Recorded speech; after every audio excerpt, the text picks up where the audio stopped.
Account আমার বাবার 5টা অ্যাকাউন্ট আছে। এর মধ্যে salary account, active account, savings account এবং কারেন্ট অ্যাকাউন্ট রয়েছে। তার মধ্যে 5টি অ্যাকাউন্ট মিলে মোট ক্রেডিট আছে 5,47,711 টাকা। কিন্তু আমার বাবার সার্ভিস লোন আছে। তিনি যেহেতু শিক্ষক, তিনি 10 লাখ টাকার একটা সার্ভিস লোন নিয়েছিলেন, যেটা প্রতি মাসে কেটে ওনার স্যালারি থেকে কেটে নেওয়া হয়। সার্ভিস লোন এখনও পেমেন্ট বাকি আছে 6,39,746 টাকা। সুতরাং যা ক্রেডিট আছে সেটা যদি বাদ দিই আমরা, তাহলে তিনি এখনও 82,035 টাকার মতো দেনায় আছেন আর কি। আর আমার মায়ের একটা অ্যাকাউন্ট আছে, সেখানে 21,154 টাকা আছে। আমার স্ত্রীর একটা অ্যাকাউন্ট আছে, সেখানে 613 টাকা আছে। আমার নিজের 2টা অ্যাকাউন্ট আছে। দুটার মধ্যে একটা আমার ব্যক্তিগত অ্যাকাউন্ট, সেটা হচ্ছে জনতা কোন ব্যাংক, এটা সোনালী ব্যাংকে। এটা আমার সেভিংস অ্যাকাউন্ট, এটাতে 9,930 টাকা আছে।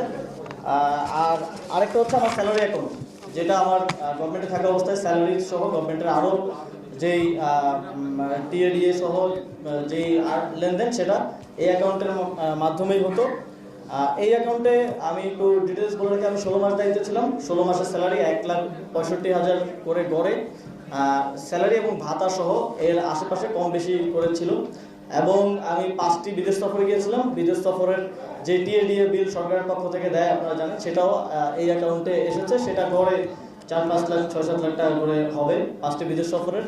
এর বাইরেও দেশের সরকার থেকে আরও বিভিন্ন খাতে বিভিন্ন যে ভাতা সব মিলিয়ে এই অ্যাকাউন্টে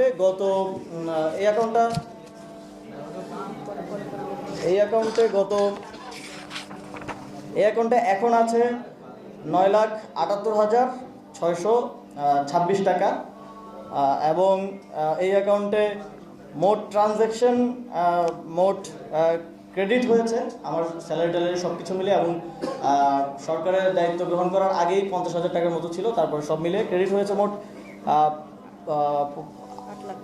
85,81,000 টাকা। আর ডেবিট হয়েছে 76,03,000 টাকা। এখন আছে 9,78,000 টাকা। তো মোট আমার 2টা অ্যাকাউন্ট মিলিয়ে মোট আছে হচ্ছে 9,78,556 টাকা। তো এই 85 লাখের মধ্যে আমি যেটা বললাম, স্যালারি আছে অলমোস্ট গড়ে যদি 1,65,000-70,000 করে ধরি, তাহলে অলমোস্ট 25 লাখের মতো, 85 লাখের মোট টোটাল ট্রানজ্যাকশনের মধ্যে। আর 5টা বিদেশ সফরের প্রায় 35-40 লাখ টাকার মতো হবে। আপনারা ডিটেলসে যখন সফট কপি আমরা দিব, সেখানে দেখতে পাবেন। এবং এর বাইরেও আরও নানা সরকারের ভাতাদি এবং অন্যান্য আরও খরচ। এবং এই অ্যাকাউন্টে আমি ক্লিয়ার করতে চাই, এই অ্যাকাউন্টে শুধুমাত্র যেই টাকাটা এসছে পুরোটাই সরকারের যে মন্ত্রিপরিষদ বিভাগের একটা সাইট আছে, আইবাস প্লাস প্লাস, যেটা দিয়ে মন্ত্রীদেরকে এবং সচিবদেরকে স্যালারি প্লাস অন্যান্য যেই ইয়াগুলো দেওয়া হয়, শুধুমাত্র সেখান থেকেই টাকা ক্রেডিট হয়েছে। এবং এর বাইরে থেকে অন্য কোনো উৎস থেকে টাকা ক্রেডিট হয়নি। এই পুরো লেনদেনটাই সরকারের সাথে, এবং এটার পুরোটার রেকর্ড মন্ত্রিপরিষদ বিভাগে আছে। আপনারা সেখান থেকেও চাইলে নিয়ে নিতে পারেন। তো এটা হচ্ছে সামারিলি আমার এবং আমার পরিবারের মোট 9টা ব্যাংকের যে তথ্য আছে সেটার হিসাব। যদিও বাংলাদেশ ব্যাংকের BFIU তারা শুধু আমার অ্যাকাউন্টের তথ্য চেয়েছে, আমি আমার পরিবারের অ্যাকাউন্টের তথ্য সহ দিলাম অধিকতর স্বচ্ছতার জন্য। এবং এই সবগুলো আমরা সফট